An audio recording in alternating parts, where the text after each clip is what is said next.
ഞങ്ങളിപ്പോൾ നിൽക്കുന്നത് cent Andrews ബീച്ചിലാണ്. അപ്പോൾ ഞങ്ങൾ ഇതുവരെയും വന്നിട്ടില്ലാത്തൊരു ബീച്ചാണ്. എല്ലാവരും കേട്ടിട്ടുള്ള ടൂറിസ്റ്റ് പ്ലേസുകൾ എന്ന് പറയുമ്പം കോവളം, വിഴിഞ്ഞം, ശംഖുമുഖം ഇങ്ങനെയൊക്കെ ആയിരിക്കുമല്ലോ. അപ്പോൾ ആളൊഴിഞ്ഞ തിരക്കൊഴിഞ്ഞ ഒരു ബീച്ച് എന്ന് പറഞ്ഞ് നമ്മൾ കണ്ടത് കൊണ്ടാണ് ഇവിടെ വന്നത്.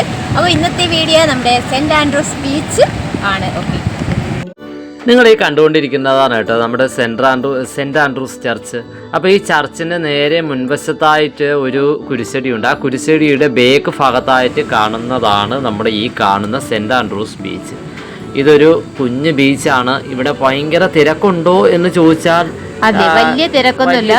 എന്നാൽ ഇപ്പൊ ഈ അടുത്ത കാലത്തായിട്ട് ഈ ബീച്ചില് നല്ല തിരക്ക് അനുഭവപ്പെടുന്നുണ്ട് കേട്ടോ. പക്ഷെ നമ്മൾ പോകുമ്പോ തിരക്കൊന്നുമില്ലായിരുന്നു. അതെ, ഇത് സത്യം പറഞ്ഞാൽ ഒരു സ്വർണ്ണക്കടൽ തന്നെയാണെന്നാണ്. വേസ്റ്റുകൾ ഒന്നുമില്ലാത്ത ഒരു പ്രദേശം ഞങ്ങൾക്ക് ഇവിടെ കാണാനിടയായിട്ട്. ഇവിടെ വേസ്റ്റുകൾ ഒന്നുമില്ലായിരുന്നു.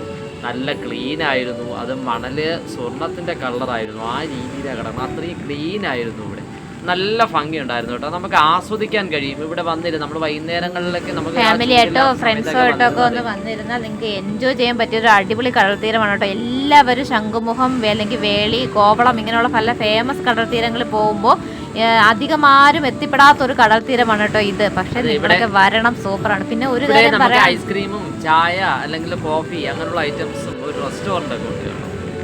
പിന്നെ ഒരു കാര്യം പറയാനുള്ളത്, ഇവിടെ നിങ്ങൾക്ക് കളിക്കുകയോ കുളിക്കുകയോ എന്ത് വേണോ ചെയ്യാം. പക്ഷെ അവനവൻ്റെ സേഫ്റ്റി അവനവൻ തന്നെ നോക്കണം. ഇവിടെ ലൈഫ് ഗാർഡോ സെക്യൂരിറ്റി ഗാർഡുകളോ ഒന്നുമില്ല. അതുകൊണ്ട് നിങ്ങളുടെ സേഫ്റ്റി എപ്പോഴും നിങ്ങൾ തന്നെ നോക്കുക എന്നുള്ളതാണ് കേട്ടോ. അതെ, എന്നാലും ഇവിടെ പോലീസ് ഉണ്ടായിരുന്നു. നമ്മൾ വന്നപ്പോഴത്തേക്കും പോലീസ് ഉണ്ടായിരുന്നു. പക്ഷെ അവർ താഴോട്ടൊന്നും ഇറങ്ങത്തില്ല. പക്ഷെ അവർ വാച്ച് ചെയ്യുന്നുണ്ട്, ആൾക്കാരൊക്കെ വാച്ച് ചെയ്യുന്നുണ്ട്. ഈ കാണുന്ന ഒരു റെസ്റ്റോറൻ്റ് ആണ്. പിന്നെ അതുകൂടാതെ തന്നെ റെസ്റ്റോറൻറ്റ് മുൻവശത്ത് തന്നെ നമ്മുടെ ഒരു കുഞ്ഞ് കുരിശടി രൂപവും കാര്യങ്ങളൊക്കെ ചെയ്തിട്ടുണ്ട്.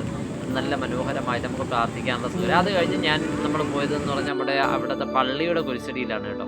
അപ്പോൾ അവിടെ ചെന്നപ്പോഴത്തേക്ക് അതിൻ്റെ മുൻവശത്തായിട്ട് ഒരുപാട് ചെടികളൊക്കെ ചെയ്തിട്ടുണ്ട്. ഒരു മാതാവിൻ്റെ കുരിശടിയാണ്. നമ്മളതങ്ങനെ കയറി മാതാവിൻ്റെ അടുത്ത് പ്രാർത്ഥിച്ചു. അതിനുശേഷം നേരെ നമ്മുടെ റോഡിനപ്പുറത്ത് നമ്മുടെ ഓടി ചാടിക്കടന്നു. അതിനുശേഷം നമ്മുടെ പള്ളി ഒന്ന് കാണിക്കണമല്ലോ. ഇതാണ് ഗൈസ് നമ്മുടെ സെൻറ്റ് ആൻഡ്രൂസ് ചർച്ച്. വളരെ മനോഹരമായിട്ടുള്ള ഒരു പള്ളിയാണ് കേട്ടോ. ഈ പള്ളിക്ക് ചുറ്റിനും ചെയ്തിരിക്കുന്നത് ഇലച്ചെടികളുടെ ഒരു ഡിസൈൻ തന്നെയാണ്. ഇലച്ചെടികൾ മാത്രമല്ല, ഒരു ഒരു ട്രസീന എന്ന് പറയുന്ന ഇനത്തിൽ പെടുന്ന ഒരു ടൈപ്പ് ചെടിയും ഉണ്ടായിരുന്നു കേട്ടോ. അതെ, സ്പൈഡർ എന്ന് പറയുന്ന ചെടി.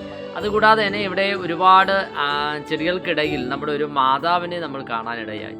വളരെ മനോഹരമായിട്ടുള്ള ഒരു സൂപ്പർ ചെടി. അപ്പോൾ കൂട്ടുകാരെ, സെന്റ് ആൻഡ്രൂസ് ബീച്ചിലെ കാഴ്ചകൾ നിങ്ങൾക്ക് ഇഷ്ടമായെന്ന് വിശ്വസിക്കുന്നു. വരാത്തവരുടെ വരണം. Thank you.